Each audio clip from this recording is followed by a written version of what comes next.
पछि नै आमा छोरा दसैँको टिका लाउन आएको है। कस्तो लाग्दैछ दिदीलाई दसैँको टिका लाउन आउँदा? राम्रो लाग्यो। मेरो बुहारीको भिडियोलाई कमेन्ट सेयर गरिदिनु सबैले, माया गरिदिनुहोस्। यहाँ चाहिँ मेरो भानिज हजुर म चाहिँ यहाँ माइजू घर सालमा एकचोटि आउँछु टिका लाउनु। अरू दिन त पाउँदिनँ, म पनि बिजी हुन्छु, ड्युटी हुन्छ, सबै परिवार भेट्छ होइन। खुसी लाग्छ मलाई पनि। अरू दिन त आफ्नो आफ्नो काम हुन्छ है सबैको। त्यता अब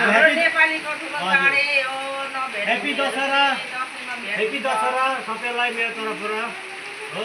अरू के भन्नु सक्छु, म मामा माइजूहरू भेट्दा मलाई पनि खुसी लाग्यो। यता आमा भेट्दा सबै भेट्दा खुसी लाग्यो। तपाईँलाई भेट्दा खुसी लाग्यो, मामालाई भेट्दा खुसी लाग्यो। आई ह्याप्पी दशहरा सबैलाई। सबैले मनाउनु होइन। अरू बेला त भेट्नु पाइँदैन। दसैँ तिहार छ हो, हाम्रो नेपालीको ठुलो चाड हो। कहिले नभुल्नु आफ्नो नेपालीको रीतिरिवाजहरू।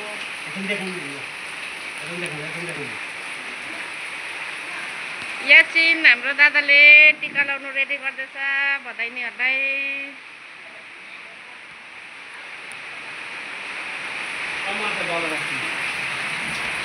पानी पनि खतरा पर्दैछ।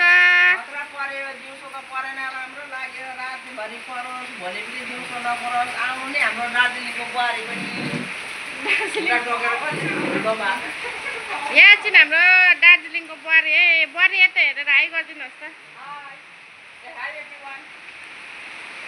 यहाँ चाहिँ छ पुच्ची डोन। यता हेर्नु पूर्वी।